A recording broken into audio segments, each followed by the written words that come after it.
बिल्कुल मातम का माहौल है। तमाम लोग इंसाफ की मांग कर रहे हैं, परिवार इंसाफ की मांग कर रहा है। जिस बर्बरता से उनकी बेटी को मौत के घाट उतारा गया है। हमारे साथ निक्की के पिता हैं, हालांकि ये बहुत दुखी हैं, बहुत मीडिया को कोऑपरेट भी कर रहे हैं। सर, क्या आप लोगों की डिमांड है? एक जो दामाद था वो अरेस्ट कर लिया पुलिस ने, लेकिन बाकी लोग फरार हैं, अभी उनको लेकर दबिश जारी है। नहीं, ये जो हत्या की गई है, एक परचोर को तो गोली मार देते हैं और ऐसे हत्यारे को यूं ही पकड़ कर अरेस्ट कर दिया। हमें एनकाउंटर चाहिए इनका। हमारी बेटी की जान चलेगी, इनको रिश्तेदार की तरफ पकड़ पकड़ के बैठा रहे हैं। ये कोई तरीका है? सर, 9 साल से आपकी बेटी उस घर में थी, आपको कभी बताया उसको अत्याचार उसके ऊपर हो रहे थे? बताया था बेटी ने जी। वो हमें तो ये चाहिए, इनका मकान ढहना चाहिए। बीजेपी सरकार में ऐसा क्यों हो रहा है? जब एक चोर का मकान ढह जाता, चोर के गेट टूट जाते हैं, इनका कुछ भी नहीं हो रहा। सर, छोटा जो बच्चा था उसने हिम्मत दिखाई सर, उसके जरिए आपको पता चला कि क्या हुआ था उस घर के अंदर? उसने सारा बताया बच्चा ने, चारों ने मिलके आंच लगाई है।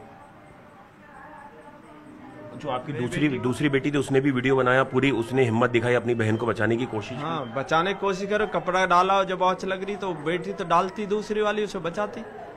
उसका तो ऐसा समझो कि इतना अच्छा प्यार है दोनों बहन बहनों में। ये हत्यारे, इनको एनकाउंटर जरूर होना चाहिए। ये पुलिस यूं पकड़ पकड़ के बैठा रही है जैसे रिश्तेदार हो। एक पर्स चोर को, मोबाइल चोर को तो धैर्य देसी गोली मार देते हैं पैर में। सर, आपकी आखिरी बार कब बात हुई थी निक्की से, आपकी बेटी से, और आपकी दूसरी जो बेटी है उनसे इस घटना से पहले?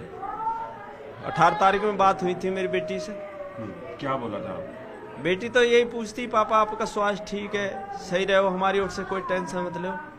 ऐसा आज तक बेटी ने मेरे लिए कोई ऐसा ही नहीं कहा।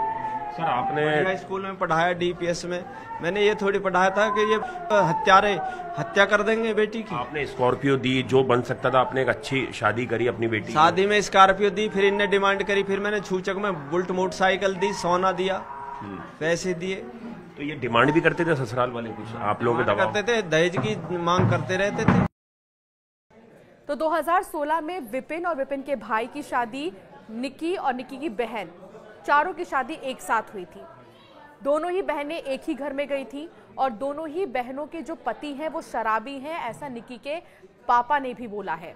निक्की के पिता ये कहते हैं कि दोनों ही दामाद शराबी हैं। हालांकि जो निक्की का पति है वो एक्स्ट्रा मैरिटल अफेयर और दहेज को लेकर जिस तरीके से प्रताड़ित करता था, उससे निक्की बहुत ज़्यादा परेशान हो चुकी थी, बहुत ज़्यादा फ्रस्ट्रेट हो चुकी थी, जिसके बाद उसने जब बोलना शुरू किया तो उल्टा उसी पर अटैक करना शुरू कर दिया पूरे परिवार ने। फिलहाल इस पूरे मामले में जांच की जा रही है। इस पूरे मामले में पुलिस लगातार नजर बनाए हुए है, लेकिन आज जब मेडिकल के लिए विपिन को ले जाया जा रहा था और जिस तरीके का बर्ताव विपिन ने किया, उसके बाद और भी ज्यादा गुस्सा और आक्रोश पूरे परिवार में है। और निक्की की मां का यह कहना है कि हमें इंसाफ अगर चाहिए तो ऑन द स्पॉट चाहिए। सुनिए निक्की की मां ने क्या कहा। मेरी बिटिया जला के मारी उन्होंने, ना चूल्हा चले ना चलन दे, खून के बदले खून चाहिए। प्रशासन कुछ करता ठीक है, ना करता तो फिर हम कर देंगे। फिर ये मत बोलना तुमने क्या कर दिया, फिर हम अपने आप सब कुछ कर लेंगे। पूरा गांव, पूरा समाज सब हमारे साथ है। बताती थी, सब समाज डांट देता, बेटिया होता है, गुजरों में सब चलता है, बेटा समाज है, थोड़ा समझो, घर को चलाओ, बिटिया घर को चलाओ। आज चलाते चलाते आज बिटिया खो दी हमने अपनी, आज हमने अपनी बिटिया खो दी। आज कहाँ गया प्रशासन? आज समाज के बड़े छोटे कह रहे भाई इतनी बड़ी उम्मीद तो नहीं। तो उत्तर प्रदेश के ग्रेटर नोएडा में कासना गांव में जहां निक्की की उसकी बहन की शादी हुई, यहां पर परिवार में लगातार दहेज को लेकर प्रताड़ित किया जा रहा था। एक 7 साल का बच्चा जब ये कहता हुआ नजर आ रहा है कि कैसे उसकी मां के साथ बिहेव किया गया, इससे आप अंदाजा लगा लीजिए कि निक्की जिस घर में गई थी, निक्की का जो ससुराल था यानी कि विपिन का जो घर था, वहां का माहौल कैसा था।